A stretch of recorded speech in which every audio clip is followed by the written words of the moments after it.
So today we are doing the musculoskeletal system. And we said that the musculoskeletal system is more like the neuromusculoskeletal system. Because if it wasn't for the neurons, if it wasn't for the action potential, if it wasn't for the membrane voltage change, we will not be able to elicit contractions. If there is no contractions, there's no movement of the bone. So if you can flex your elbow joint, how are you able to use your elbow joint like a lever to pick things up? So this flexion movement, how is it happening? It's happening because there's action potentials that cause contraction of the muscle, and the muscle pull the bone. So the bone on its own cannot move. It is only moved because the muscle pulled it. And the muscle is not going to move unless the nerve. So it's the nerve stimulating the muscle. So you have the nerve stimulating the muscle, and then the muscle stimulating and pulling the bone. That's how we're able to elicit our movement. So remember when we talked about the neuron, how does the neuron look like? What is this afro structure here? What is that called? What are these called here? These afro hairs. What are these called? Dendrites. These are the dendrites. Then you have this nucleus here and this place where there is integration, where there is control in the neuron. What is that place called? What is this place called right here? That is your cell body. That's the cell body, also known as the soma. Then the soma has an axon, and the axon has these swollen ends. Swollen ends. Swollen ends. These swollen ends are full of bubbles, full of balloons. The balloons have a chemical inside them. What is that chemical called?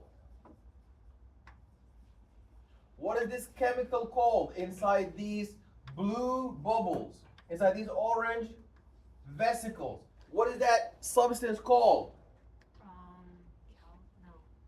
No. Neurotransmitter. So this orange is a neurotransmitter. So when the action potential, depolarization, repolarization, depolarization, repolarization, depolarization, depolarization of the membrane, membrane depolarization, membrane repolarization, membrane depolarization, membrane repolarization, membrane depolarization, membrane repolarization. When we get there, what's going to happen? We're going to empty all of the neurotransmitter into this gap here. Who's waiting on the other side? Usually another neuron. So that's how the synapses communicate between a neuron and another neuron. But in our case, there's a muscle. There's a muscle here. This muscle has on its surface it has receptors. So these receptors are gonna bind to this orange neurotransmitter.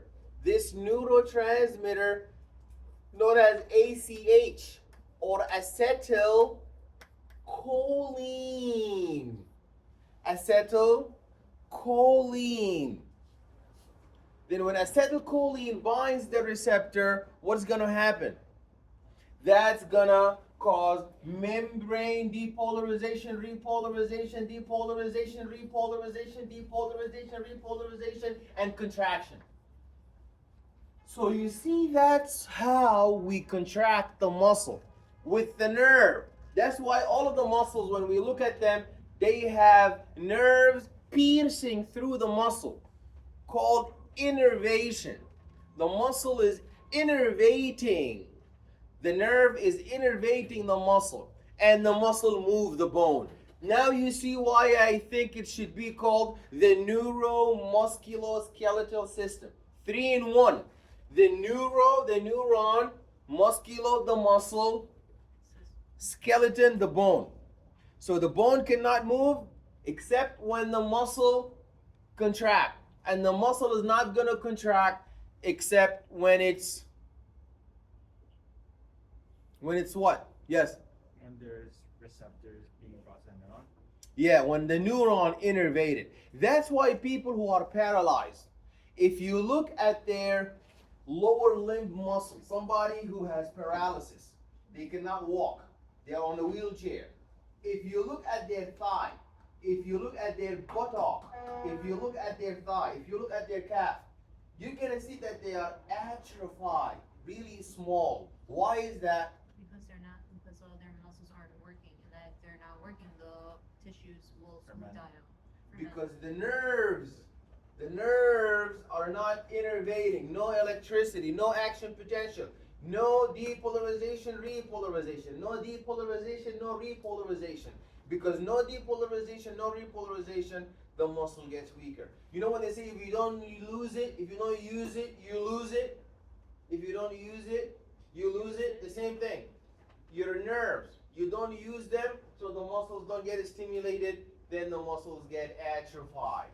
They get smaller. Yes? So the reason why paralysis happens is because the neurons can't connect to the nerves can't connect to the neurons in the brain.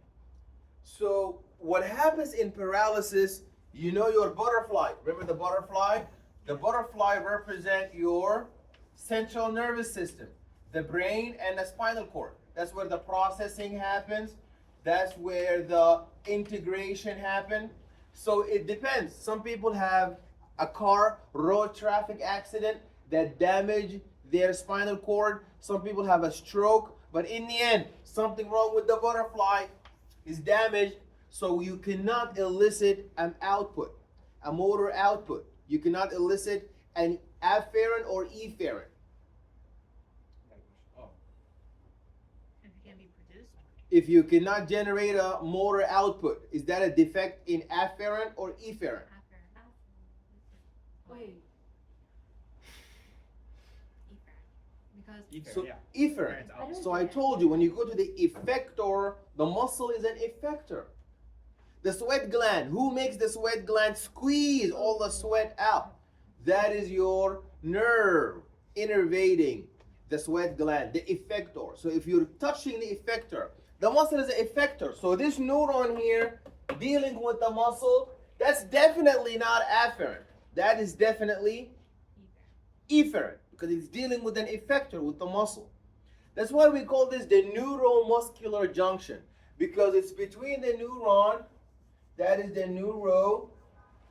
that is the muscle, muscular, the neuromuscular junction between the neuron and the muscle. The neuromuscular junction between the neuron and the muscle. There is also between a neuron and another neuron, but here it's between the neuron and the muscle. So you got to understand, you have a neuron stimulating a muscle, and the muscle stimulating who? And the muscle stimulating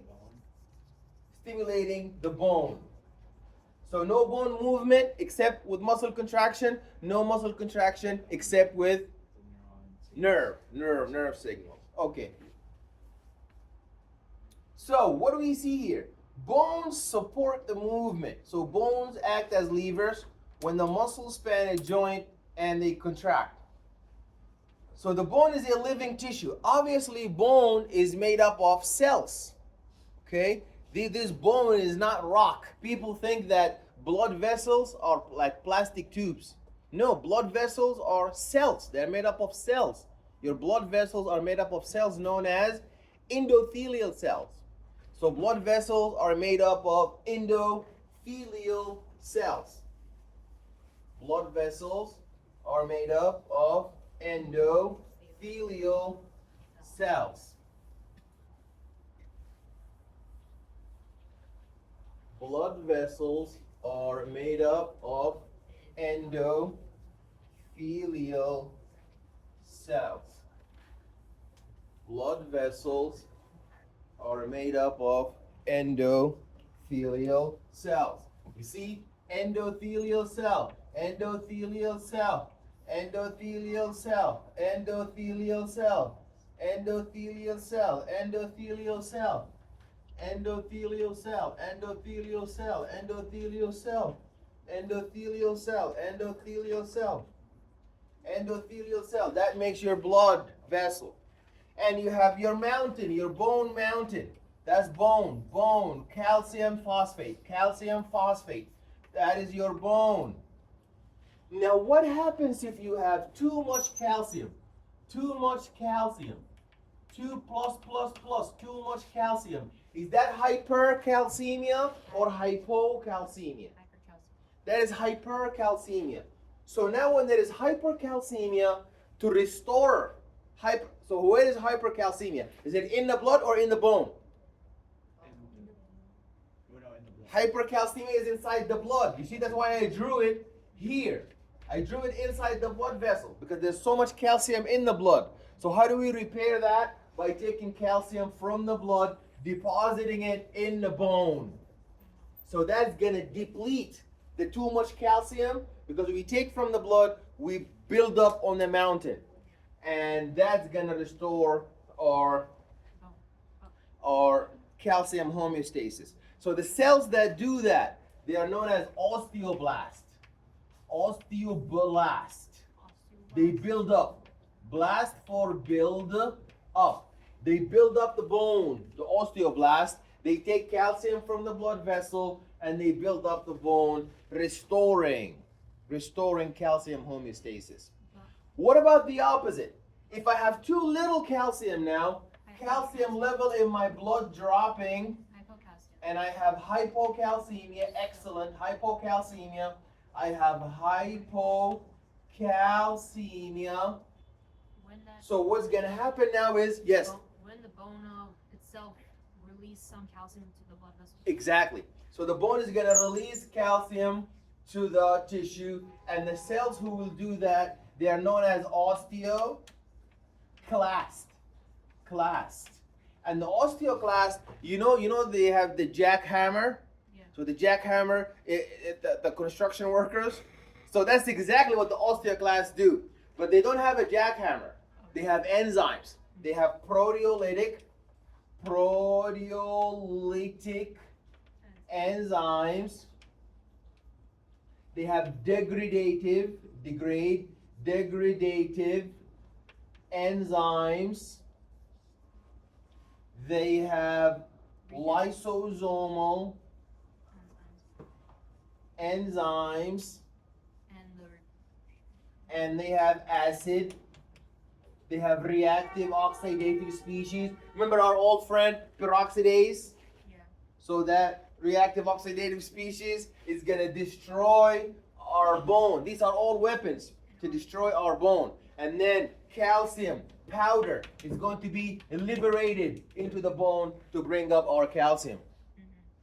So now you see your bone is, people think bone is just important for walking and movement and lifting things up. No, bone is important for calcium homeostasis. What about phosphate? Same thing. Too little phosphate, hypophosphatemia, we break down bone. Too much phosphate in the blood, we build up in the bone. So that is called hypophosphatemia, hyperphosphatemia, hypocalcemia, hypercalcemia. So it is mineral bank, minerals bank. We store minerals in it and we took minerals out when we need. We need calcium, we degrade bone. We need phosphate, we degrade bone. We need to store calcium, we put it in the bone. We need to store phosphate, we put it in the bone. Okay. Also, the bone is important for protection.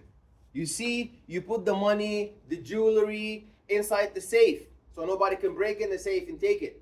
Your brain is more precious and valuable than the jewelry and the money. That's why it is encapsulated with the cranium. When people say the skull, that's the layman in the street. You say the skull. In Dunkin' Donuts, the skull. But you guys gotta say the cranium. The cranium. Cranium. It's protecting your brain. Your rib cage, protecting your heart, protecting your lungs. Your pelvic girdle, protecting your Urinary system. bladder, protecting your urinary bladder. What about digestive system too? Digestive system is also protected with your rib cage. You know? But the lower part of it, no? Yeah, the lower part is protected with fat. Fat? Yeah, because it needs to distend, right? To compress. If it was just, if your digestive system was all just about surrounded with bone, it cannot perform the contractions freely. Well, yeah, but like the anus or the rectum itself, isn't it protected by the pelvis? Yeah, it's protected by the pelvis from damage. Yes, you're right. Yeah. So it's somewhat of the digestive system, but not really. It's protecting your digestive system. So the same way your bone is not part of your nervous system, but it's protecting your brain, your central nervous system. Your vertebral column is protecting your spinal cord sandwich in the middle. Yeah. Okay, like a hot dog. So you have your spinal cord inside and the vertebral column from the outside. Okay. What is that? That is the cranium.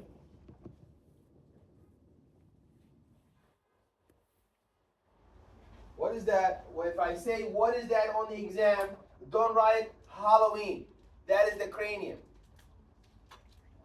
The cranium completely surrounds and protects the brain from non-traumatic injury.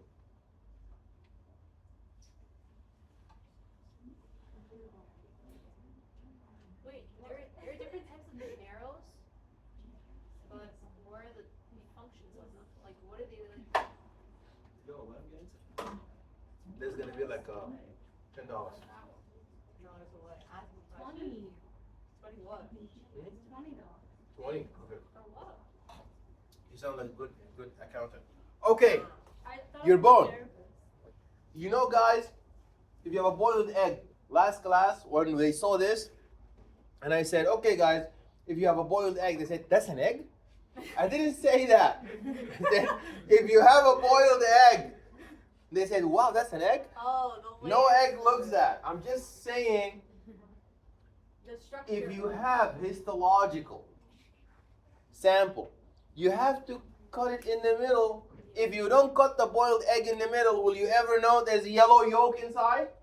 No. So that's why we slice the bone in half. So here, that's a bone that is cut in half to look what's inside the bone. So the bone from inside looks like that. There's red marrow and yellow marrow. So this red marrow, from the name, red marrow, what do you think it makes? White, red blood cells. Red blood cells. Excellent, excellent. Red blood cells. And the yellow marrow, what is that? White blood cells. Hmm? White blood cells. White blood cells are not yellow. Plasma? Plasma? Hmm? Plasma? Nope. Calcium? Calcium. No. Yellow is butter. Butter. What? Butter? Oh, fat. Lipids. Lipids. So you know we need lipids. We need lipids. Why? For ATP. We need lipids. Oh, So your bone needs a supply, of energy. fat supply to break down the lipids to get ATP. Your bone needs ATP all the time. Okay, so that's why we have yellow marrow. But what happens if a person, like a patient, has a low yellow marrow? Like, They don't have yellow. They all always have like a good ratio. So it doesn't like get too little. Yeah, it doesn't. If I say on the exam, what is that? Don't say that's an egg. That is a bone cut in half. You have the red marrow and the yellow marrow. These are the bones.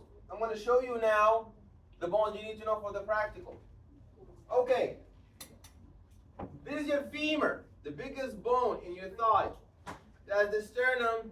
That's the flat bone. Some bones are flat. Some bones are long. Some bones are short. Some bones are irregular. Some bones are like the patella. The patella is a sesamoid bone, like an M&M. The patella, if you look at the patella, you'll see that it's like a sesame. It's the kneecap. It's called the kneecap. Can you find the kneecap on that skeleton? His kneecap is gone, but it's there. You can still find it.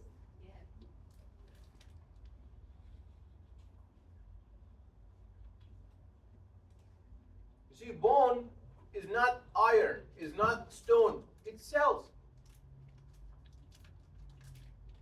Different types of cells. Okay, I'm trying to get everyone every. Okay, when I was M&M, I'm not eating chalk. Like my elementary school teacher. Okay.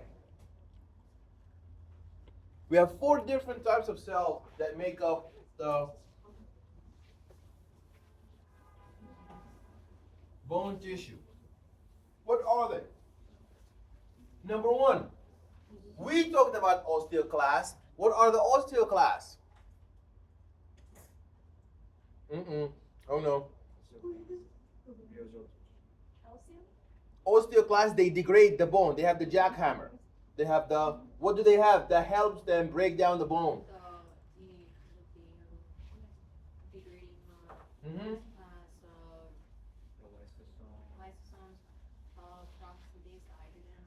They have the, what do they have? They have the, not the hydrogen peroxide, they have the reactive oxidative species, they have the acid, they have the proteolytic enzymes, they have the degradative enzymes. Yeah, they have all the enzymes to break down.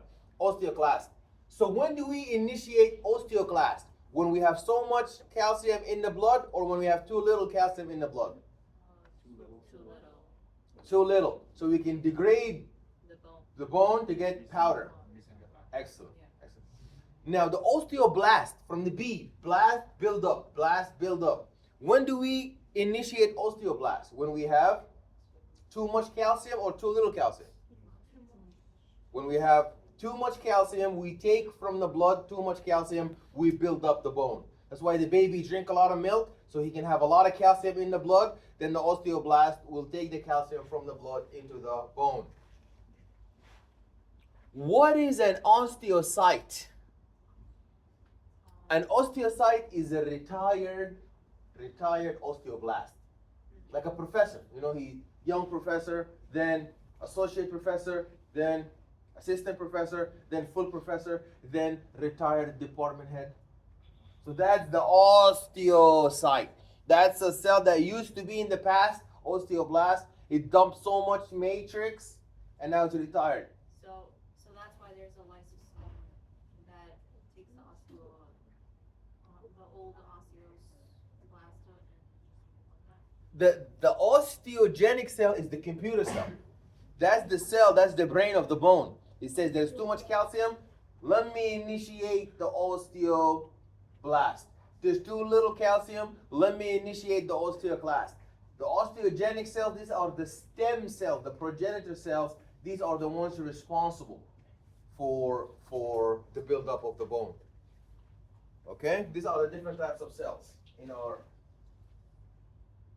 So you see here in our bone, you have red blood vessels, because our bone is cells. They need oxygen. Why do the bone cells need oxygen? They need oxygen for oxidative, phosphorylation, and aerobic respiratory. Aerobic respiration, and they need oxygen for metabolism, and they need ATP, energy, so the breakdown of metabolites, breakdown of nutrients, carbohydrates, proteins, lipids. Yeah, we break down lipids to get ATP. That's why there's yellow marrow. So the yellow marrow is basically ATP. No, we break it down to get ATP. So then you still use fats. Yeah. But then why are we breaking down fats? We need fats. They break down the fat just in case, right? As like reserve. replacement of like, let's say like you're like anorexic, right? And you have like no more fat on your body. That's when they would resort to using bone marrow, right? Exactly. And also your bone itself, it needs fuel. So it utilizes the fat, the yellow marrow. So it has its own supply of fat, besides the fat it gets in the blood. What's the picnic happening in the back and the talking? Are you guys talking about bone homeostasis and the yellow marrow and the bone marrow? Of course you are, Mukas. Okay. Now, why do the bone have red and blood circulation in the bone? I thought bone is just stone. No, it's made out of cells. Made out of cells. So they need oxygen, they need nutrients, and they need what else? What's the third one they need? Besides oxygen, what does the blood provide to the cells? Besides giving it oxygen, besides giving it nutrients, the third one is, one second. It needs the calcium. Doesn't it need the calcium? So calcium is part of nutrient. So nutrients, solutes, hormones, energy, nutrients, oxygen. Besides all of that, what does it remove away? The blood. The waste. Yeah, the metabolic waste, the toxic metabolic waste. Excellent. Also, your bone tissue is important for vitamin D. Why is vitamin D important? Vitamin D will help you absorb calcium. You can drink all the calcium in the world. If you don't have vitamin D, that calcium is going to get in number 2. It's going to get removed from your body. It's going to get flushed out. Remember we said food is not what you get inside, it's what you absorb from your digestive system into the circulatory system, into your tissue. So 3 trips, not 1. The food you get in, when you take a bite from that cheeseburger, it has 3 trips, from your intestine to the blood and from the blood to the tissue. But if you don't have vitamin D, you're drinking the milk is never going to get absorbed. If you have vitamin D but no calcium, your bone is not going to grow. You have calcium but no vitamin D, you're not going to grow. You need both. You need calcium and vitamin D for homeostasis of calcium. Yes? Is it the same thing as you're taking like a vitamin D supplement or no? Like if you take a vitamin D supplement, like will you be able to absorb like any other nutrients? So vitamin D supplement is going to increase the concentration of the ergocalciferol in your body. So that's gonna, it's like you have a lot of vitamin D. If you don't have vitamin D, because it's the sun actually that helps you make vitamin D in your body. You need ultraviolet radiation, the photon. Remember when we did the photosynthesis and we said that the sunlight is going to excite the electrons? So that ultraviolet radiation helps your body, your skin, make vitamin D. But because we live in an industrialized society with pollution and the gas coming out from the car engine, there's a lot of lung fibrosis in the urban inner cities, especially New York City. There's a lot of rats. There's a lot of contamination. And you always inside the office, no sunlight. So then you have low vitamin D. Everybody has low vitamin D unless they take the supplements, and that's gonna help them. Take the supplements like M&Ms. Okay, moving on. Peak bone mass. You see, men have a higher peak bone mass than women, but if you notice, it takes men a while. In their 50s, then their bone mass starts to deteriorate.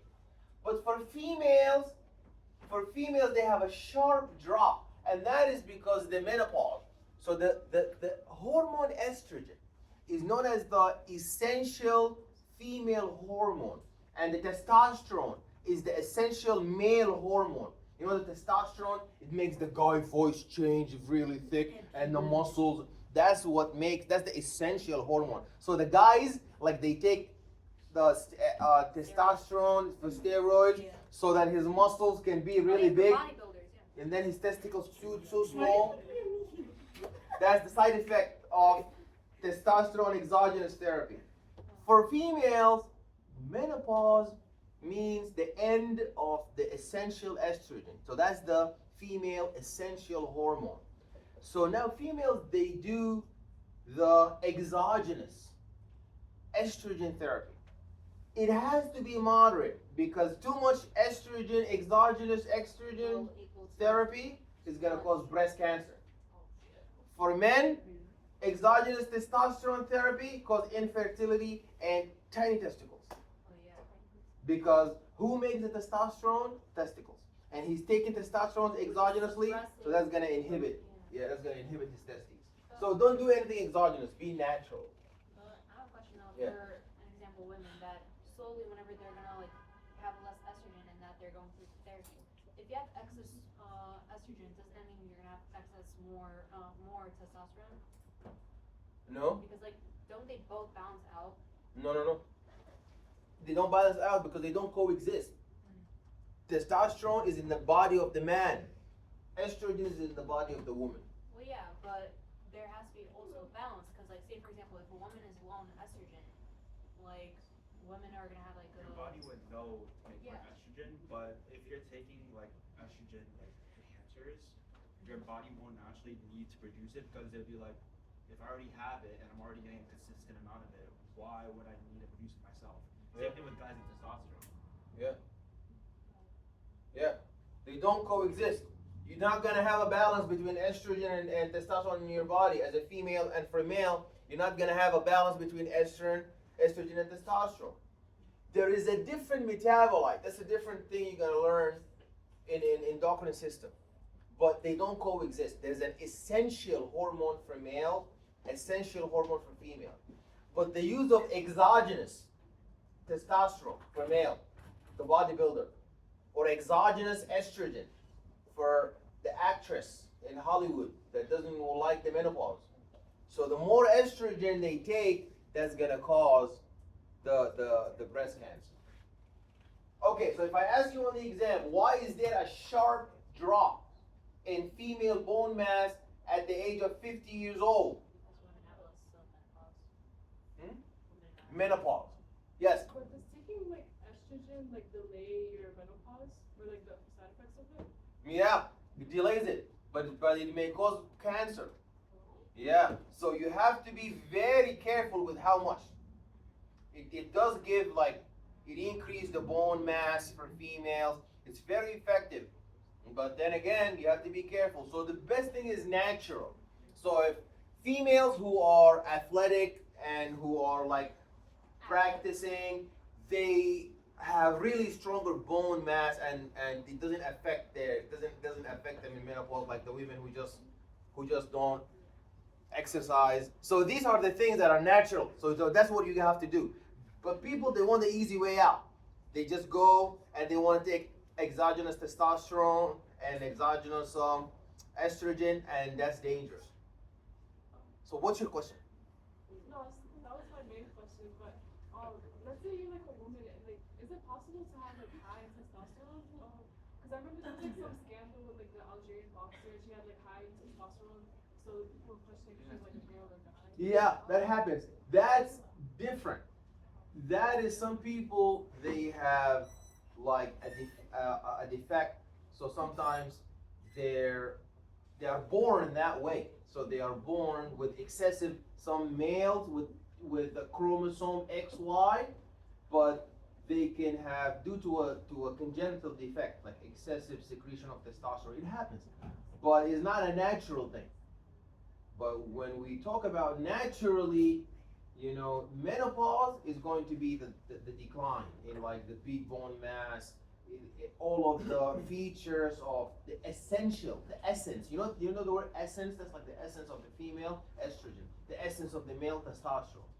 Now, the way people deal with challenges is different. Some people naturally they like exercise. So men who exercise, eat healthy, okay, don't smoke the cigarette, don't smoke the weed and the alcohol and all of that. They have a lot better, they have a quality of life.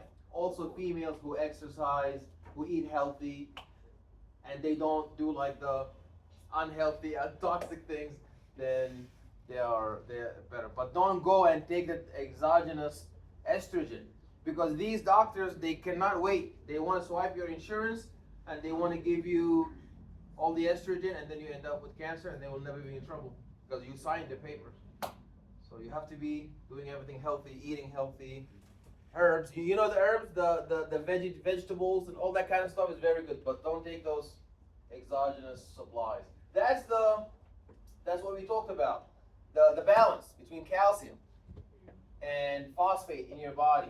Too much calcium, we build the bone. Too little calcium, we resorb the bone. Now the muscles, we talked about that. We have to be able to contract the muscle with nerves. Then the muscles are going to pull our bones. We have two kinds of muscles. A muscle that is agonist, the one we need to contract, and the muscle on the back, the antagonist, we need to relax that one. Because if you contract both, you cannot move. So you activate one muscle and you deactivate the opposing muscle. If you want to relax your elbow, then you activate your agonist muscles in the back and you deactivate the muscles in the front. So we are constantly cycling and oscillating which muscles get innervation, which muscle get relaxation for us to get our optimal movement. Okay, so now for your practical, these are the muscles you have to know for your practical. The very big ones. Everybody knows the deltoid. Who does not know where the deltoid muscle is? That's the deltoid muscle, the muscle of the shoulder. So on the exam, I'll have like a number up here and tell you, what is this muscle? And you say that's the deltoid. Then I'm going to ask you, this big muscle in your chest, that's the pectoralis major muscle. Then you have muscles around your lips. That's the orbicularis oris. Around your eye, orbicularis oculi. Then your kneecap has a muscle in the middle known as the rectus femoris. And then there's this muscle that is helical, known as the sartorius muscle. And their biceps, everybody knows these are biceps. If you want a half a point, say biceps. But these are actually biceps brachii. That's a full point. Biceps brachii. On the bottom, these are your triceps brachii. Knowing where they are and how to spell them. Biceps brachii. Biceps.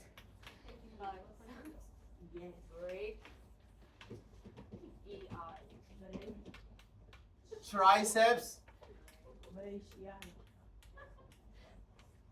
Not brachii.